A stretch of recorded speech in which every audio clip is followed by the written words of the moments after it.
শীতকাল আসলেই কারো কারো মধ্যে ডিপ্রেশনের প্রবণতাটা একটু বেড়ে যায় এবং ডিপ্রেশনের বেশ কিছু লক্ষণ কিন্তু তখন দেখা যায়। যেমন হতে পারে দিনের বেশিরভাগ সময় মন খারাপ থাকা, লো সেলফ স্টিম, আত্মবিশ্বাসের অভাব, কোনো কাজে মনোযোগ দিতে না পারা, মুড সুইং, কিংবা হতে পারে তাদের মধ্যে কোনো কাজ করার আগ্রহই তৈরি হয় না। প্রচন্ড ঘুম ঘুম ভাব এবং দুর্বল লাগা তারা অনুভব করতে পারে। তো DSM-5 অনুযায়ী এই ক্রাইটেরিয়া গুলো যদি একজন মানুষের আচরণের মধ্যে দীর্ঘদিন ধরে শীতকালীন সময় বিশেষ করে দেখা যায়, সেটাকে সিজনাল অ্যাফেক্টিভ ডিসঅর্ডার বা স্যাড নামে অভিহিত করা হয়। তো এই সমস্যাটা শুধুমাত্র আমাদের দেশে না, শীত প্রধান দেশগুলোতেও কিন্তু প্রচুর পরিমাণে দেখা যায়।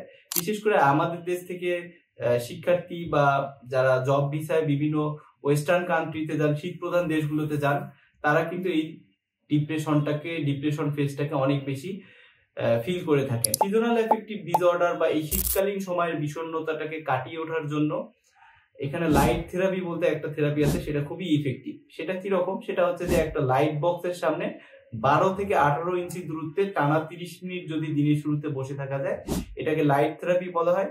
এটা কিন্তু সিজনাল অ্যাফেক্টিভ ডিসঅর্ডার কাটিয়ে উঠতে বেশ হেল্প করে। এছাড়া সূর্যের আলোতে থাকা, সূর্যের আলো আসে এরকম জানলার পাশে বসে থাকা, এটাও খুব হেল্পফুল। অনেকেই কিন্তু একটা অন্ধকার গ্লুমি পরিবেশে থাকতে খুব পছন্দ করে এবং তাদের ক্ষেত্রে সিজনাল অ্যাফেক্টিভ ডিসঅর্ডারটা হওয়ার সম্ভাবনা খুব বেশি। এইখানে আমাদের শরীরে বেশ কিছু হরমোন রয়েছে, যে হরমোনগুলো আসলে আমাদের মুডটাকে নিয়ন্ত্রণ করে, আমাদের মনস্তাত্ত্বিক চক্রগুলোকে নিয়ন্ত্রণ করে। সেই হরমোনগুলো অনেকগুলো হচ্ছে ফটোসেনসিটিভ।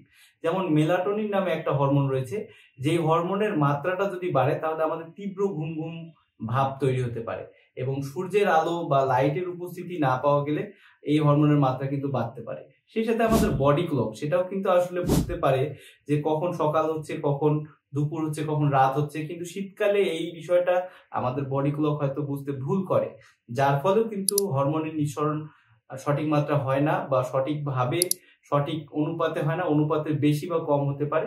সেটাও কিন্তু স্যাড বা সিজনাল অ্যাফেক্টিভ ডিসঅর্ডারের একটা কারণ হতে পারে। সিজনাল অ্যাফেক্টিভ ডিসঅর্ডারের ক্ষেত্রে কগনিটিভ বিহেভিয়ার থেরাপি অনেকটা হেল্পফুল। এছাড়া একটু শারীরিক মুভমেন্ট বা পরিশ্রম, এটাও কিন্তু অনেকটা সাহায্য করতে পারে।